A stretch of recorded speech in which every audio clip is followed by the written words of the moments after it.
in.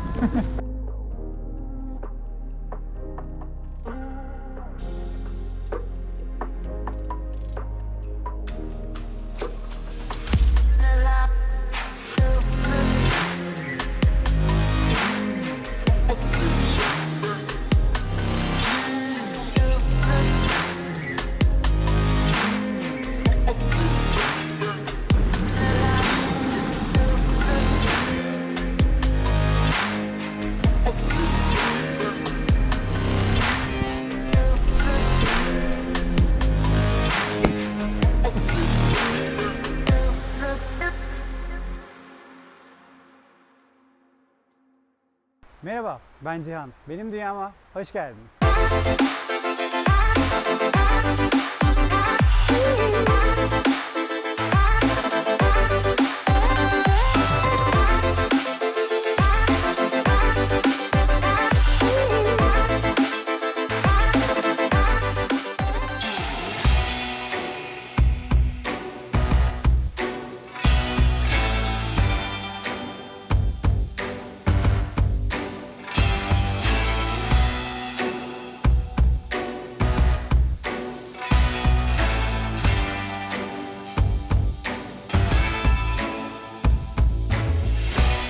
Bu bölümde biraz önce görmüş olduğunuz açılıp kapanabilen güneş panelleri sisteminin montajını nasıl yaptığımı anlatıyor olacağım. Bölüm biraz uzun oldu, kabul ediyorum. Ama kendi tavan iskeletinizi yapmayı düşünüyorsanız yararlı bilgiler bulacaksınız. Ben tavan iskeletimde Sigma profilleri kullandım. Dayanıklı olması, modüler olması ve paslanma gibi bir sorun olmaması nedeniyle tercih ettiğim bir ürün oldu kendisi. Lego gibi farklı bağlantı aparatlarıyla da montajının kolay bir şekilde yapılabiliyor olması seçme nedenlerimden bir diğeriydi. Kaynak yaptırdığınızda veya yaptığınızda sonrasında değişiklik yapmak isterseniz bu çok fazla mümkün olmuyor. Sigma profiller için durum biraz daha farklı. Alyanla gevşetin, istediğiniz yere kaydırın veya çıkarın veya yeni bir modül ekleyin. Tekrar alyana sıkın, işte bu kadar. Kaynağın diğer bir dezavantajı da düzgün boyanmadığında zamanla paslanma yapabiliyor. Siz de kendinize tavan iskeleti yapmayı istiyorsanız kağıt ve kalemi hazırlayın çünkü malzeme listesi geliyor. Tavan sepetini oluşturmak için 35 milim 8 kanal Sigma profil kullandım. 35 milim olmasının şöyle bir avantajı var. 35 milimler güneş panellerinin derinliğiyle birebir aynı. Dolayısıyla tam oturuyorlar. Sigma profilleri birbirine sabitlemek için kullandığım bağlantı aparatları var. Bu bağlantı aparatları düz köşe bağlantı, gizli köşe bağlantı, iki yönlü bağlantı sacı ve son olarak düz ek bağlantı sacı. Sigma profilleri bu bağlantı elemanlarına bağlamak için kullandığım ürünler. İkisi de metrik 5 olan galvaniz, alyan başlı ve havşa başlı vida. Metrik 5 tırtıllı somun ve güneş panellerini çekmece rayına sabitleyebilmek için fiberli somun kullandım. Vidaları sıkmak için alyan anahtarı, Sigma profilleri kesmek için dekupaj ve dekupaj ucu, Sigma profilleri tavana sabitleyebilmek için Dyson, tavana delmek için punch, güneş panellerini açılabilir ve kapanabilir hale getirebilmek için 70 santimlik teleskopik çekmece rayı, cıvata sabitleyici, 4 adet 190 watt güneş paneli, 2 adet 325 watt güneş paneli, güneş paneli kablolarını aracın içerisine gönderebilmek için güneş paneli buatı, akrilik astar, araca özel sprey boya, delinen tavanın köşelerini temizleyebilmek için zımpara, güvenlik gözlüğü, dekupajda kesim yaparken çok fazla parça sıçrıyor. Dolayısıyla bu da gerekli. Ve son olarak eldiven. Bu bölümde kullandığım malzemelerin tamamını video açıklamasına ekledim. Dilerseniz siz de buradan erişebilirsiniz. Bir arkadaşımın tavsiyesi üzerine belirtmek istediğim bir durum var. Ben bir elektrikçi, su tesisatçısı veya herhangi bir alanda uzman değilim. Bu süreçlerin tamamını internetten araştırarak, okuyarak ve izleyerek öğreniyorum.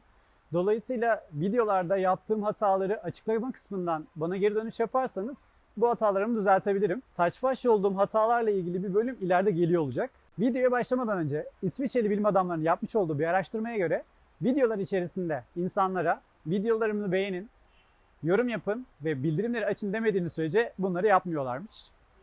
Bunların tamamı benim için birer motivasyon kaynağı oluyor. Siz de beni desteklemek istiyorsanız YouTube'un beni kutsayabilmesi için videoları beğenmeyi, yorum yapmayı ve özellikle bildirimleri açmayı unutmayın. O zaman tavan iskeleti ve güneş panellerinin montajına başlayalım.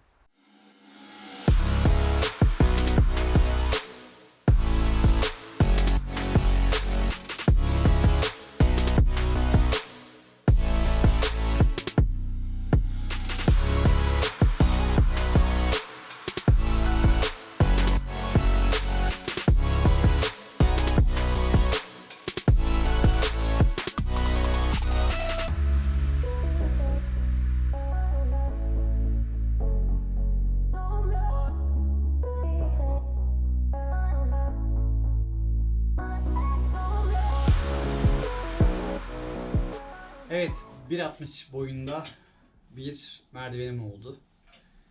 Sanırım enine bir 10 santim veya bir 5 santim daha kısa yapsam daha iyi olabilirmiş. Şu aradaki mesafeyi 40 santim tuttum. Biraz fazla geniş gibi geldi. Rahatsız edici bir genişlik olursa mantıken bunları birazcık daha kısaltıp şu köşelerini söktükten sonra tekrar kullanabilirim. Zaten Lego gibi denmesinin de nedeni bu. Yani gayet sağlam. Yani daha doğrusu test edeceğim sağlamlığını. Köşelerini güzelce sıktım. Biraz daha sıkacağım. Bundan sonra karavanın tepesine, daha doğrusu aracın tepesine bununla çıkıyor olacağım. O zaman şöyle yapalım. Dışarıda ben bunu bir test edeyim, bir de ona bakalım birlikte.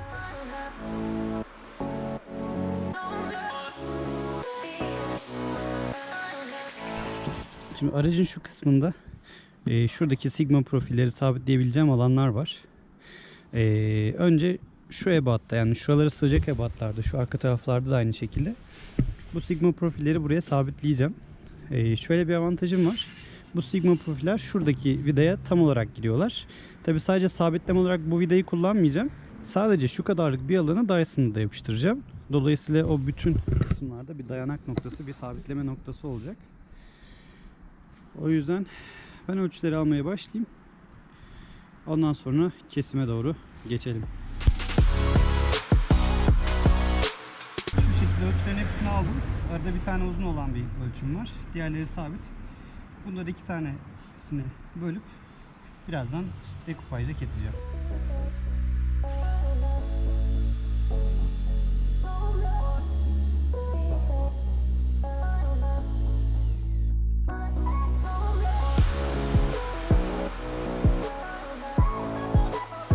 Şimdi tam olarak burada bir araya girmek istiyorum. Sizin de videoda gördüğünüz üzere Sigma profilleri kesemiyorum.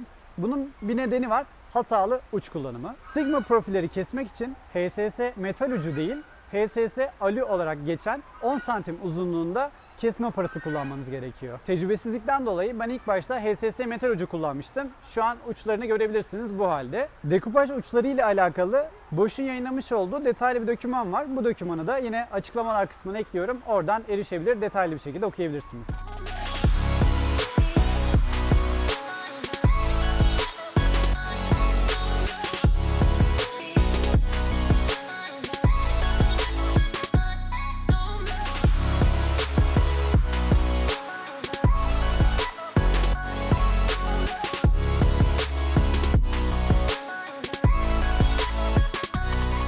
Yapacağım sistemden birazcık söz edeyim. Tavanın ben aracı aldığımda üstüne şu şekilde bir sabitleme aparatı var. Bu bildiğim kadarıyla her araçta yok. Bunu benden öncekiler sabitlemişler. Yani şu aparat çok sağlam bir aparat. Ben buraya bunu şu şekilde geçiriyor olacağım. Şimdi bunu çektiğim zaman zaten gelmiyor. İleri geri de gitmiyor aslında. Yani dışına çıkmıyor anlamında söylüyorum bunu. Bir de tam şunun olduğu kısma, yani buna denk gelen kısma bir tane vida deliği açacağım. Bunu tek taraftan açabiliyorum çünkü alttan çevirebileceğim bir mevzu yok. Şuradan delik açsam da çok fazla çözüm olmuyor. Yani bir tane delik açacağım. Bunu buraya sabitleyeceğim.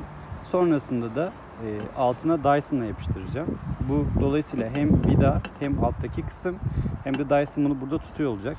Yani çıkmayacağına eminim. Daha sonra çıkartmam gerekirse nasıl çıkartacağım ona emin değilim. Onu bilmiyorum. Ona çok da düşünmüyorum açıkçası. Bütün hepsini bu şekilde tek tek yapmayı planlıyorum. Bezle bunların altlarını temizledim güzelce. Toz kalıntıları vardı. Dyson daha yapışması için temizlemek gerekiyor. Evet, şu şekilde pasta süsü gibi üstüne sürdüğümüz Dyson'ı daha önce temizlemiş olduğumuz alana ne yapıyoruz? Şuradaki iki görmüş olduğunuz alanı hop takabilirsem harika olacak. Evet, ve taktım. Şu an daha fazla gelmiyor zaten. Mis. Bu son aşamaydı.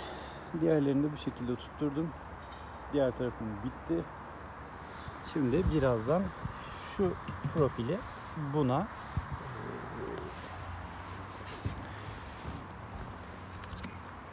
dörtgen aparatla sabitleyeceğim. Sabitlemeden önce köşelerini zımparalayacağım. şöyle olacak. Tam ortada olacak. Ve ikinci katı bu şekilde çözmüş olacak.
Çalışmak istiyorum ama hava izin vermiyor. Yağmur başladı. Yani şurada bir umut var. Dineceğine dahil ama şu an için devam ediyor. O yüzden karavan yapımı birazcık beklemeye alacağım. En azından yağmur dinene kadar. Sonra tepeye çıkıp kalan işlemlerin hepsini halletmeyi düşünüyorum. 190 wattlık 4 tane güneş paneli aldım. Yani toplamda 2 tane 325 wattlık güneş panelim var. Toplam 4 tane de 190 wattlık güneş panelim var. Şimdi 190 wattlık güneş panelleri şu çekmece raylarıyla açılabilir bir sistem olacak. Bunun için de metrik 5 vidalar kullanacağım ve şuradaki fiber somunlu, umarım görebiliyorsunuzdur. Buna fiber somun diye geçiyor. Fiber somunlu vidaları kullanacağım. Bir de garanti olsun diye bir yapıştırıcı var. O yapıştırıcıyı kullanıyor olacağım. O zaman ben başlıyorum. Çünkü bunlardan daha yapmam gereken 3 tane var. Yani süreç biraz uzun sürecek. Siz de bu kısmın tamamını ne yapacaksınız? Timelapse'de izliyor olacaksınız. Sevgiler.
tamamen bitti. Sabitledim hepsini. Fakat şimdi kablo montajları var. Elimde 4 tane 190 wattlık, 2 tane de 325 wattlık güneş panelleri var. 325 wattlar için şöyle basit bir şema hazırladım. Gösterebileceğim umarım. Elimde de şöyle kablolar var. Kırmızı kablolar artıya denk gelecek. Siyah kablolar da eksilere denk gelecek. Bunları yukarıda sabitleyeceğim. Daha sonra 10 metreye yakın bir kablo var. Bunu yukarıdan açtığım delikle birlikte aşağıya göndereceğim. Bunlar bittikten sonra da 190 wattların serilemeleri olacak ve bunlar direkt MPPT şarj regülatörüne gidecek. Bunlar bittikten sonra yani 325 wattlık güneş panelleri bittikten sonra bunlara geçiyor olacağım. Zaten o süreçleri de birlikte işliyor olacağız. Şimdi siz muhtemelen beni göremiyorsunuz ama en azından şunları görebilmenizi istiyorum.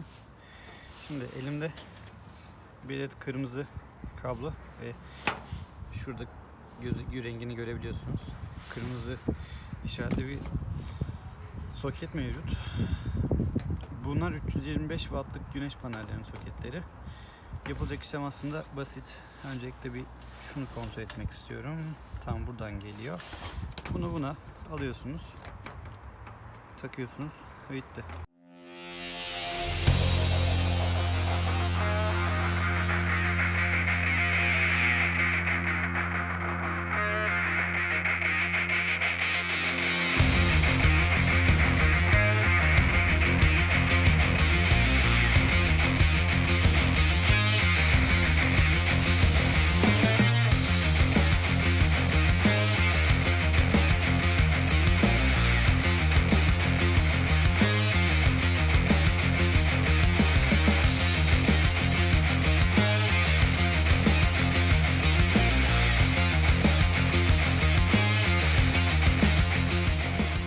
Sevgili Karan bugün bana baskına geldi.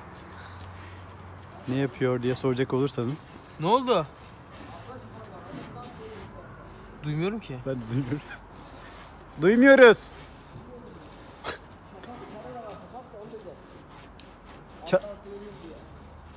O içeride de varmış. Ne içeride varmış? İçeride de şey var, çapak var diyor. İçeri biraz parmağınla basarak yap şöyle. Sen ne yapıyorsun lan? Evlendin herhalde sen de. Evlendim kankim ya. İyi, İş hayırlı güç. olsun. Eyvallah. Koşturuyoruz ya. Burada mı oturuyorsun sen de? İncek'teyim ben. Güzel. İş güç koşturuyoruz işte kankim ya. Ne iş yapıyorsun? Neredesin şimdi? Türk Traktör'deyim ben satın almalı. Şahane. Keyifler önünde. İyi güzel. Şimdi bunu zımpara bittikten sonra bir bezle temizleyeceğiz. Sonra bantla etrafını, şu kağıt bant etrafını kapatacağız. Şeyle, akrilik astarla da bir Bu astarlayacağız delikleri niye açtın? Bir onu söyle. Ulan sen bana içeriden versene o zımparayı. Ah. Sen parmağını kestin Şimdi şimdi orada. o deliği açmamın sebebi aslında söyledim onu da. O bir önceki videoda var. O deliği açmamın sebebi şuradaki kabloların uçları var. Şu iki delikten aşağı inecek. Ondan sonra hatta şurada da alet var. Bunu da Dyson'a yapıştıracağım. Şunu diyorsun. Tabii onu Dyson'a oraya yapıştıracağım. Buradan aşağı Yaşamak üstüne. tabii yaşamak üstüne su falan gelmeyecek. O kısım aşağı inince yaşamak üstüne invertörü, MPPT şarj regülatörünü her şeyi aracın tavanı bittikten sonra bu kısım bittikten sonra oraya da değiniyor olacağım. Şimdi basit anlat. Ben hiç bilmiyorum mesela. Bu güneş panelleri enerjiyi aldı. Bizim bu enerjiyi bir şekilde arabanın içine aktarmamız lazım. O zaman bu neydi? Konnektör. Konnektörle aşağı arabanın içine koyacağın yaşamak üstüne bağlayacaksın ki buradaki enerji bir işe yarasın. Evet. Sonra aracın içine koyduğun bütün elektronik eşyaları da o yaşamak üstüne bağlayacaksın. Aynen öyle. Şimdi buraya bir kat astar gelecek. Şu kısımlar paslanmasın diye. Çünkü buradaki astar kalktı, boya da kalktı. Elimde şöyle bir akrilik astar var. Bunu kullanacağım. Önce bir kat astar, üstüne de yine bu sadece bu araca ait basılmış bir boya var. Üstüne de bir kat boya atacağım. 25 santim var mı?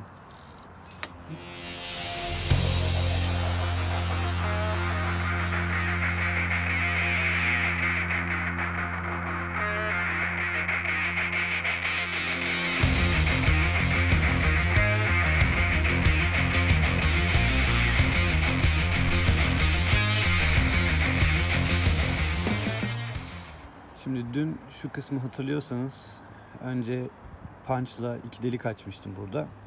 Daha sonra astarlamıştım, zımparalamıştım. Ondan sonra astarlamıştım. Sonra da boyamıştım. Ondan sonra bahçe hortumdan 2 tane böyle siyah parça kestim. Şu kabloların köşelere değdiğinde zarar vermemesi için etrafında Dyson'la kapattım. Yani daha değişik muhtemelen çözümler vardı ama elimde bu vardı ve bence işe yarayacağını düşündüm. Hava biraz soğuk bu arada, üşüyorum. Hemen şunları içeri, yani kabloları buradan içeri gönderip bunu buraya yine Dyson'a yapıştırıp sonrasında da eve kaçacağım. Aracın dışıyla işim şimdilik bitmiş olacak. Sevgiler.